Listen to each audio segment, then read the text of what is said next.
Projeto Nosgor Sonora apresenta Contos Nosgorianos, A Montanha Proibida, de M. Selendorn. Capítulo 25. O Primeiro Repouso.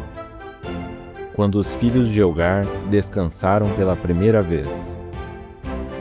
As atitudes e palavras de Ankar tornavam-se cada vez mais sombrias e caóticas. O primogênito de Elgar demonstrava claramente sua impetuosa avidez pelo poder, e suas manifestações estavam, ao passar do tempo, exaltadas e preocupantes. Tremil e Nilaf não imaginavam presenciar uma revolta tão grande no humano. Ele parecia disposto a qualquer ato para conquistar seus objetivos e parecia não carregar nenhuma emoção de arrependimento em seus modos e caráter. E por que não tornar tudo mais fácil, Ankar? Indagou Tremil, calmamente, apesar de estar receoso sobre o comportamento do humano. Por que você simplesmente não utiliza um encantamento sobre seu pai e passa a ter controle sobre seu povo? A face de Ankar, antes tomada de satisfação, alterou-se para um semblante sério e fechado. Seria muito arriscado, Tremil, bradou o líder da Ordem Arcana Eterna, revoltado. Há muitos magos em torno de meu pai. Eles facilmente poderiam detectar qualquer alteração de seu comportamento. Confesso que já utilizei algumas vezes encantamentos para persuadi-lo, mas controlar sua mente seria muito perigoso. Além disso, a Galdor... E o primogênito de Elgar parou sua fala abruptamente. Sua feição tornou-se acuada e inquieta.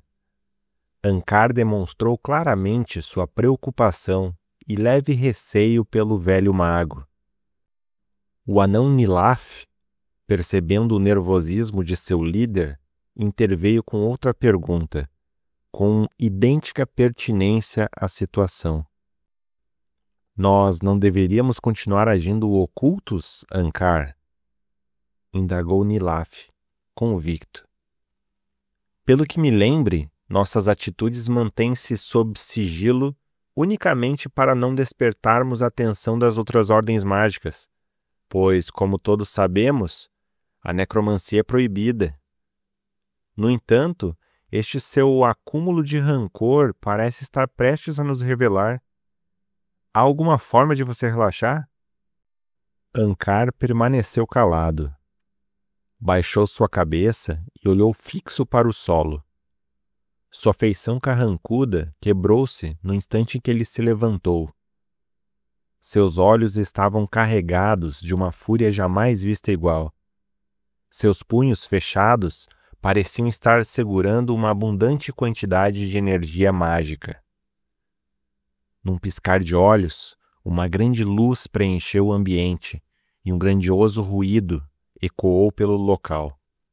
A poeira ocupou-se do recinto em seguida, sendo que era impossível enxergar o que estava acontecendo.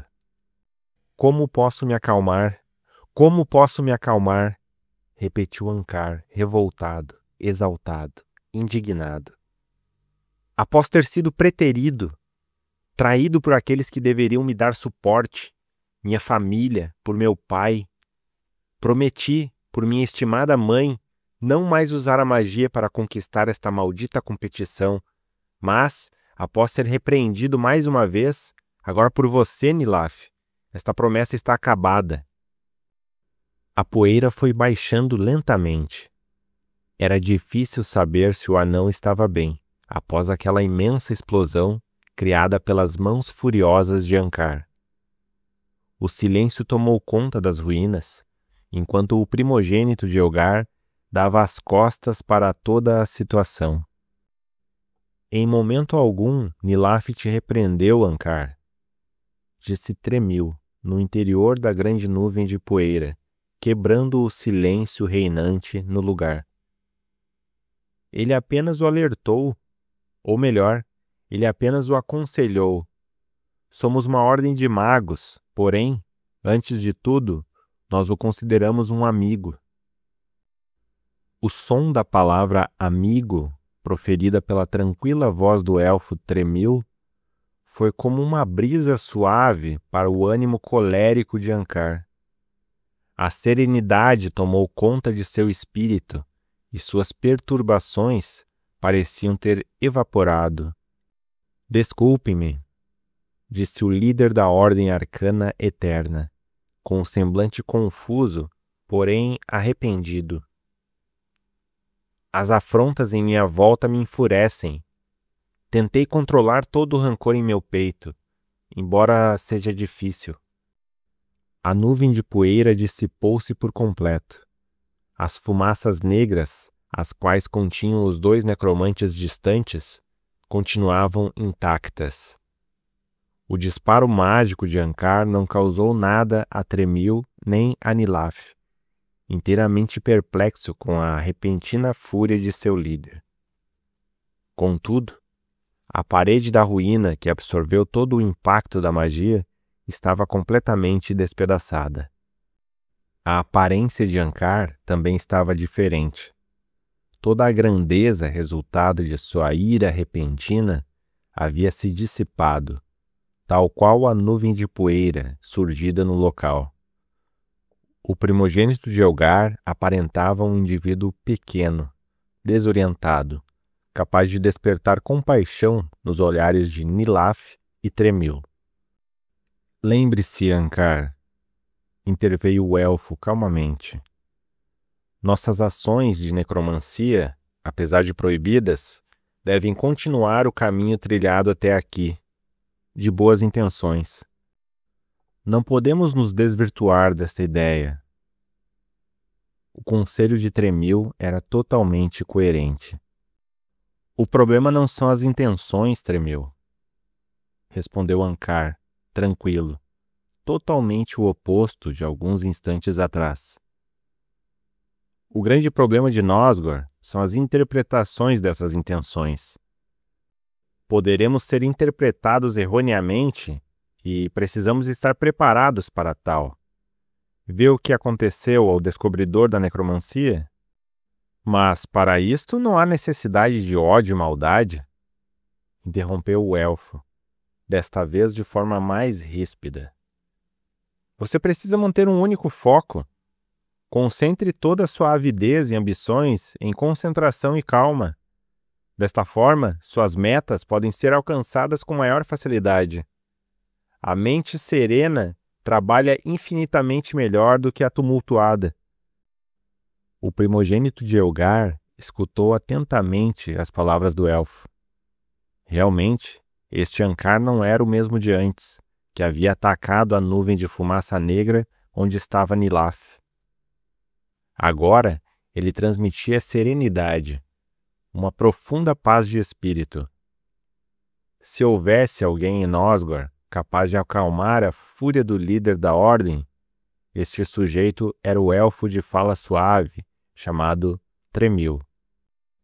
É extremamente difícil definir, porém, a oscilação das emoções de Ankar pode ter se iniciado com a competição de seu pai. Antes do anúncio de Elgar, o primogênito possuía suas metas obscuras, adjuntas à Ordem Arcana Eterna. Porém, pouco a pouco, está evidente. O evento de Elgar acentuou o rancor de Ankar. Sua mente conturbada é como um estopim prestes a explodir. Bastam apenas algumas palavras para confundi-lo e tudo estará condenado. Obrigado por comunicarem-se comigo, Nilaf e Tremil, desconversou o primogênito, na tentativa de encerrar aquela conversa. Continuem seus árduos estudos e permaneçam atentos a qualquer chamado. Em breve entrarei em contato com vocês novamente. Agora vão. Relembrem a força de seus nomes. Ankar os dispensou com uma pequena porção de rispidez em sua voz, antes de virar-se de costas às 2 nuvens de fumaça negra. A fumaça onde se situava Nilaf esvaiu-se rapidamente no ar, emitindo um ruído suave, tal qual um agudo e intenso sopro de vento. Tremil, duvidoso das futuras ações de seu líder, permaneceu alguns instantes a mais, para poder proferir um último conselho a Ankar. Conserve em sua mente nossa principal ideologia, Ankar. Os usuários de necromancia não ousam ressuscitar pessoas mortas. Não queremos descobrir as atrocidades que possam surgir. Até breve, e relembre a força de teu nome. E então, num breve instante, a fumaça negra do elfo Tremil também desapareceu. Ankar tentou manter as palavras de seu adepto na mente. Contudo, ele estava exausto. Precisava descansar. Logo, a ideia transmitida por Tremil esvaiu-se pelo templo arruinado, bem como as fumaças dos necromantes haviam desaparecido momentos atrás. A noite erguia-se imponente com o céu enegrecido, adornado com inúmeras estrelas brilhantes. Ankar acomodou-se em um canto do velho templo e adormeceu. Seus pensamentos focavam-se, a partir do momento que se despediu de Nilaf e Tremil, no pântano da agonia, a poucas milhas de onde estava. O dia seguinte diferiria dos anteriores de Ankar. Ele buscaria por Laefel, um dragão. Sob o mesmo céu, porém sem um teto para abrigá-lo, estava o segundo filho de Elgar, o corpulento e forte Egnaron. Sua trajetória, desde o acampamento nas planícies de Darlos até aquela região, o centro de Dúmenor, perdurou praticamente o tempo gasto por Ankar para alcançar o topo das Colinas Escarlates. Os campos de Dúmenor eram vastos, estendiam-se por milhas e milhas, de norte a sul, de leste a oeste. A vegetação rasteira proporcionava uma leveza e tranquilidade para todo o território. No centro daquela região, localizava-se a congruência dos 5 caminhos, um monumento marcado por 5 grandes, estreitas e altas rochas. Este era o berço da vida, onde as 5 raças de Nosgor foram concebidas. Além disso, neste local, desde o início dos tempos, eram realizados os Conselhos de Dúmenor, onde os povos trocavam conhecimento e experiências. Egnaron sabia de toda a mística envolvendo aquele lugar e sentiu uma profunda paz ao chegar até ali. Por fim, decidiu abrigar-se no local a fim de absorver todo o amparo proporcionado pelo berço dos povos. Era bom estar lá, rodeado por aquelas grandes e altas rochas que, segundo algumas pessoas, haviam sido posicionadas daquela maneira pelos próprios deuses. O corpulento filho de Elgar apeou de seu cavalo e ajoelhou-se, em reverência ao monumento. Depois, recolheu seus pertences fixados na sela de sua montaria e amarrou as rédeas do animal em uma pequena pedra no solo. Utilizando alguns tecidos e pedaços de couro que trazia consigo, o cavaleiro de vestes cinzentas improvisou um pequeno leito para repousar. Seu escudo, lança e arco com aljava de flechas foram recostados em uma das grandes rochas do monumento de Dúmenor. Ficariam ao alcance de suas mãos, caso fosse necessário. Que os deuses abençoem minha jornada pela manhã, sussurrou Egnaron para si mesmo, antes de atirar-se à cama improvisada. A viagem para o sul será longa e cansativa. Sob a fraca luz da lua, no alto do céu negro, Egnaron descansou. Com o berço das 5 raças ao seu redor, O robusto filho do Senhor dos Humanos dormiu pensando no dia seguinte, o qual teria muito caminho para ser cavalgado. A viagem até a Cordilheira Cinzenta era bastante longa. Uma vasta extensão das planícies deveria ser atravessada, sem mencionar a dificultosa travessia do Rio Largo. Distante das monumentais rochas de Dúmenor, mais precisamente ao leste, galopava Artongel. O cavaleiro de vestes rubras, que havia partido com o irmão Egnaron, seguiu o caminho às margens do lago Grimor e alcançou o bordo oeste da floresta de Aldaril, no final daquele dia. Sua meta eram as Colinas do Dragão, algumas milhas adiante, pelo caminho ao longo dos limites da Floresta dos Elfos.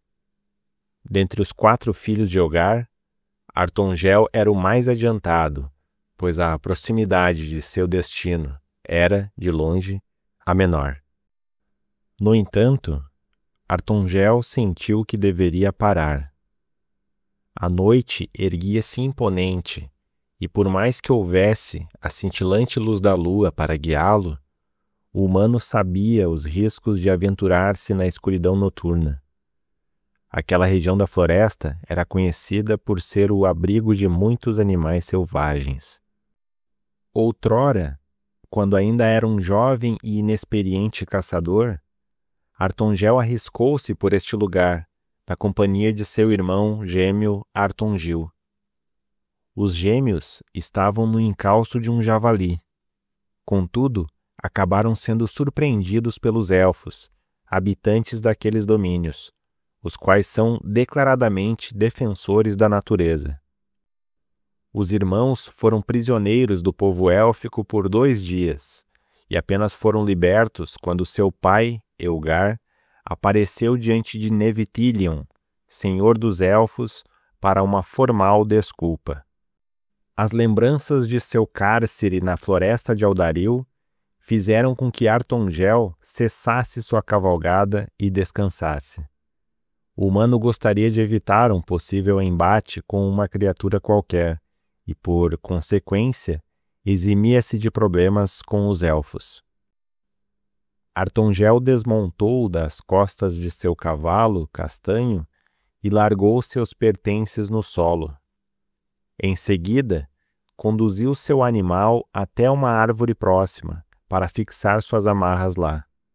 A fina brisa da noite começou a soprar e logo Artongel começou a sentir falta da companhia de seu irmão Artongil. Os 2 eram inseparáveis e aquele afastamento forçado, causado pela competição, provavelmente dificultaria as ações dos gêmeos. Além disso, não bastasse a separação física, havia também o distanciamento espiritual.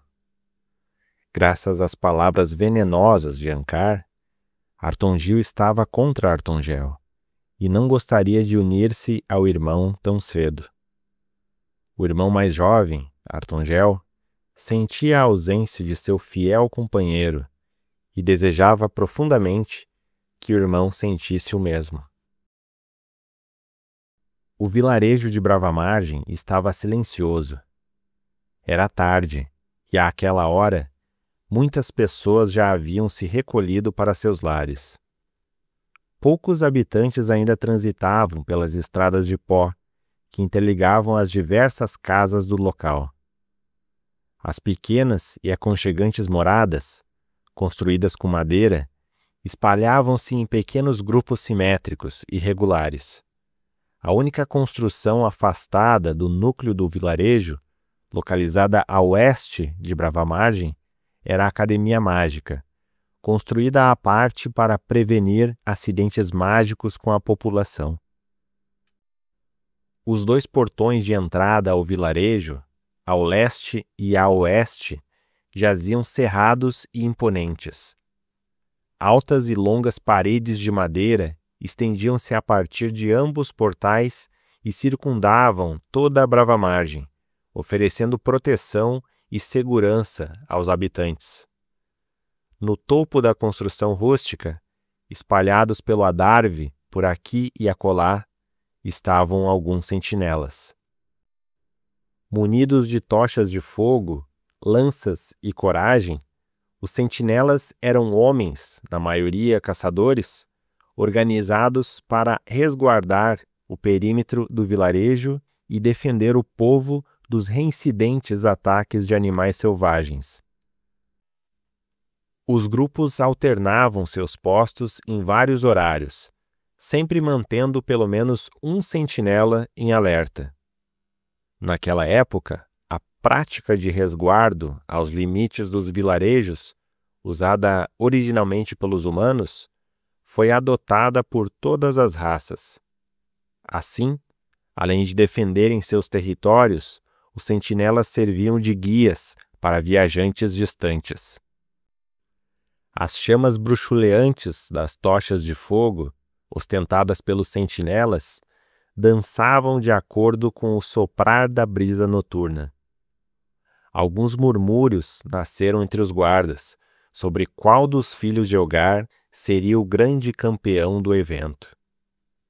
Enquanto debatiam calorosamente sobre seus palpites, os sentinelas do portão leste não perceberam a aproximação de um grande grupo de pessoas. A comitiva liderada por Elgar retornou à brava margem. "Abram o portão!" gritou um dos sentinelas, no topo do pórtico de madeira, enquanto outros dois, no solo, iniciaram a abertura do grande portal.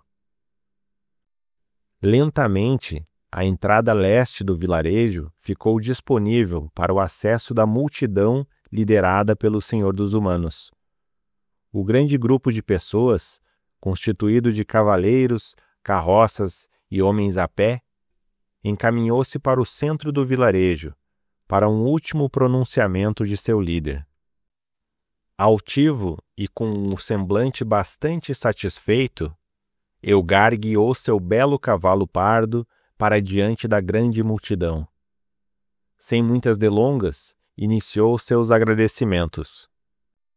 "Meus amigos!" bradou Elgar perante as diversas pessoas que o acompanharam desde o acampamento na planície de Darlos. "Estou bastante grato por todo o incondicional apoio oferecido por vocês.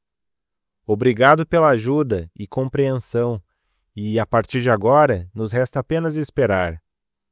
Esperemos por meus filhos, e dentre eles o grande vencedor.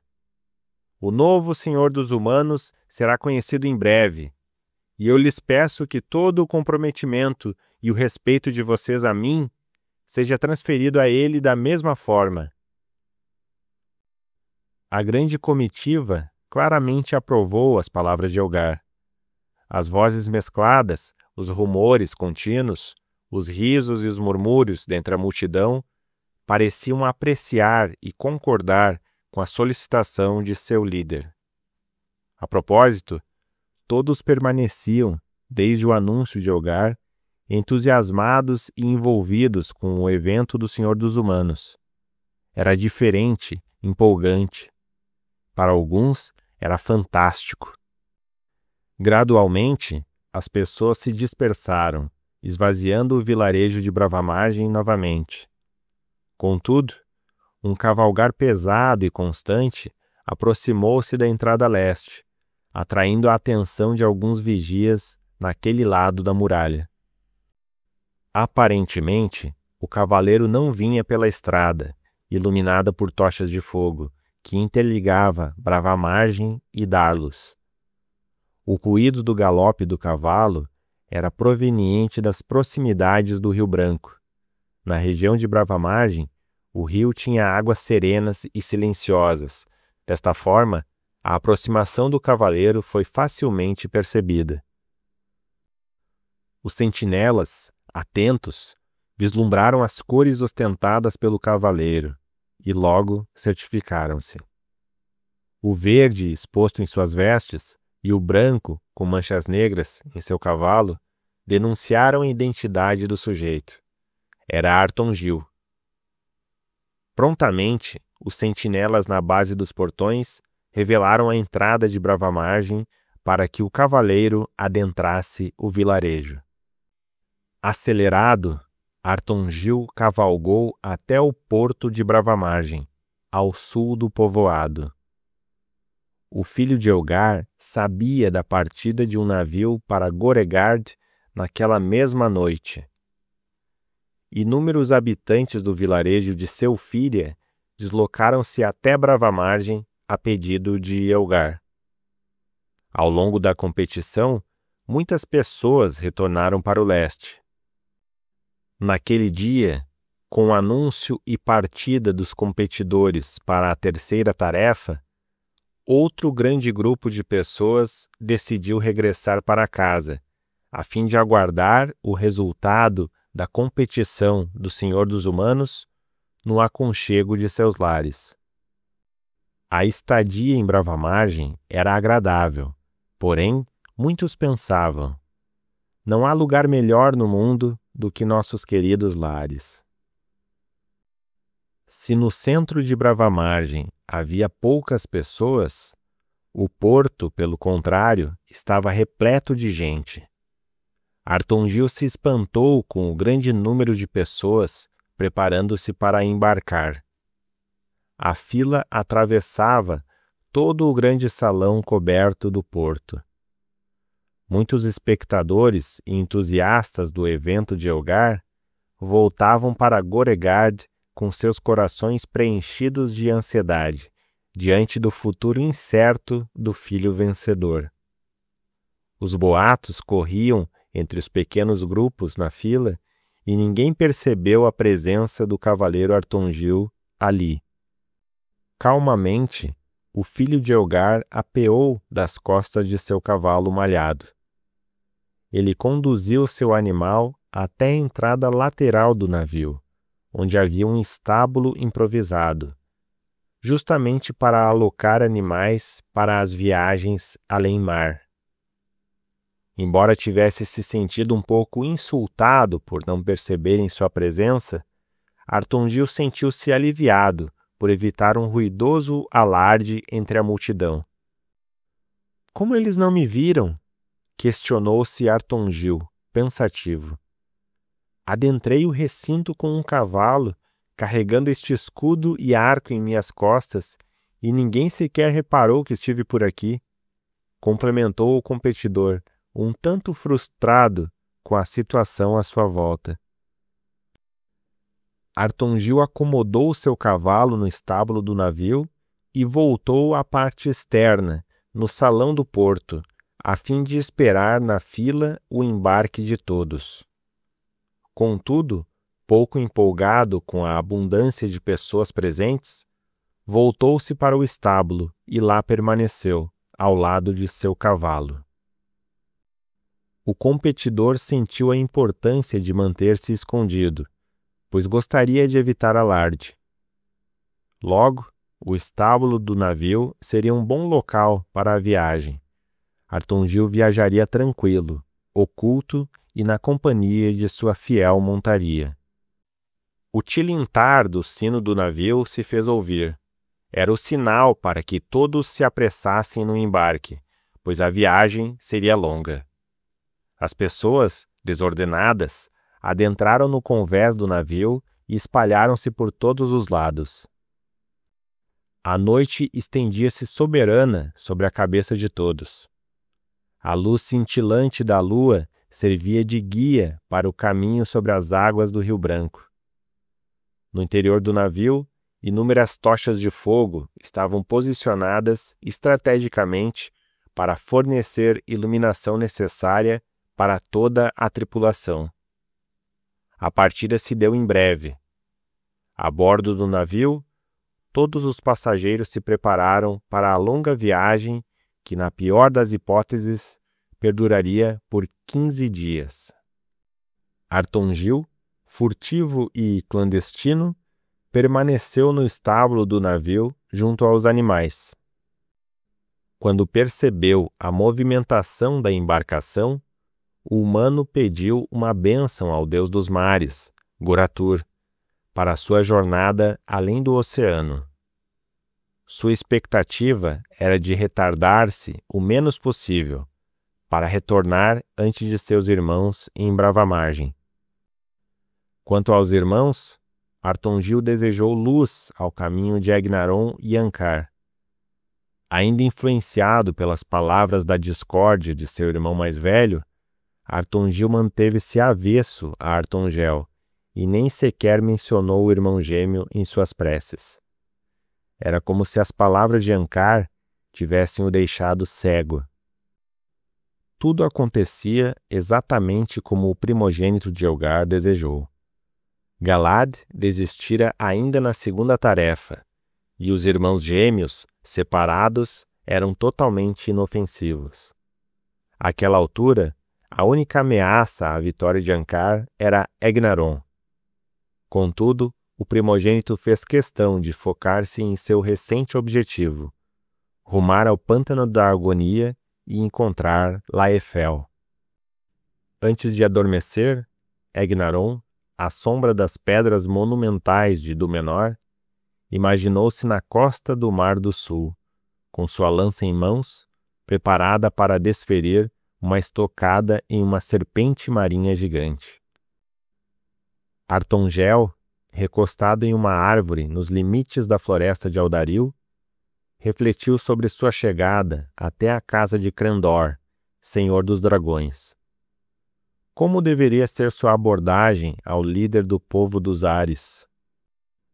Artongil, navegando rumo a Goregard, estabeleceu sua rota. Ao chegar em Selfíria, cavalgaria rumo ao norte, nos limites da grande floresta, até alcançar a região dos Lagos Sussurrantes, onde buscaria pela temida e misteriosa fera, que comentara com seu filho Argaland. No entanto, ele teria a longa jornada através do grande oceano pela frente primeiro. Seria uma longa viagem. Na primeira noite, Ankar esteve nas Colinas Escarlates, Egnaron na planície de Dúmenor, Artongel na borda oeste da floresta de Aldaril e Artongil a bordo do navio para Goregard. Fim do capítulo 25.